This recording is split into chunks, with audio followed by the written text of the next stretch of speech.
Hey friends, this is Pastor Derek here at Living Word, and as I sit in my office and I go through the Psalms today, I want to draw your attention to Psalm 26.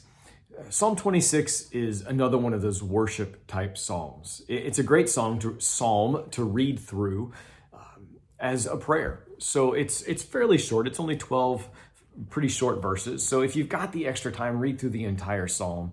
But I want to draw your attention to just one verse in a world that seems to swirl and spiral in so many different directions. And as life starts to return back to some sense of normalcy, or at least a new rhythm to the days in which we live, these verses are kind of powerful. So verse 12 says, "My foot stands on level ground."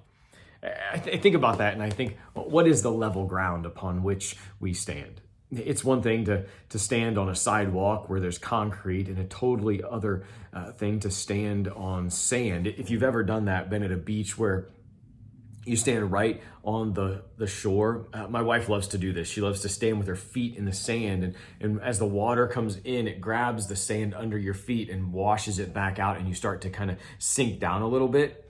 You get a little kind of teetery if you don't have good balance. And so when it says that our feet are on level ground, it means that we're stable. It means that we're not going to be shifted around when the waters come in. It means that when the wind blows and the story changes and guidelines begin to turn corners or reflect different realities, that we focus on one thing that's powerful, and that is the truth upon which we stand. I spent some time in the Bible this morning with some brothers in Christ, and we read John chapter 8, verse 32. And John 8, verse 32 says, "And you will know the truth, and the truth will set you free." You see, that truth, the truth that we know, and the truth that's going to set us free, is the truth that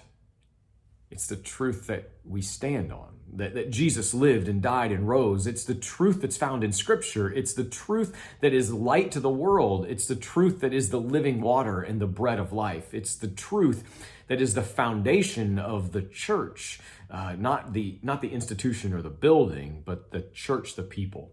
And so when the church is displaced from its building, when the church is not able to be together in one location, when the church is dispersed around the world like it has been for centuries, we have the same foundation. Where you are and where I am, and wherever we end up, we stand on the same truth. And that truth is that God the Father created the world. God the Son redeemed the world by dying and rising and ascending into heaven. And the promise of his return is just as real. And we stand on the reality that God's Spirit now lives in the world to empower you and I to be his church.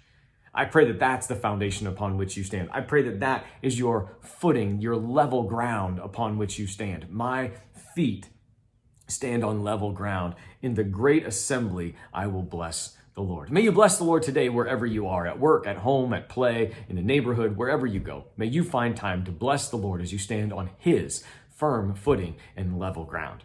All right, that's it for today, and we'll be back again tomorrow with another daily dose of hope here at Living Word. Have a great day and be well, my friends.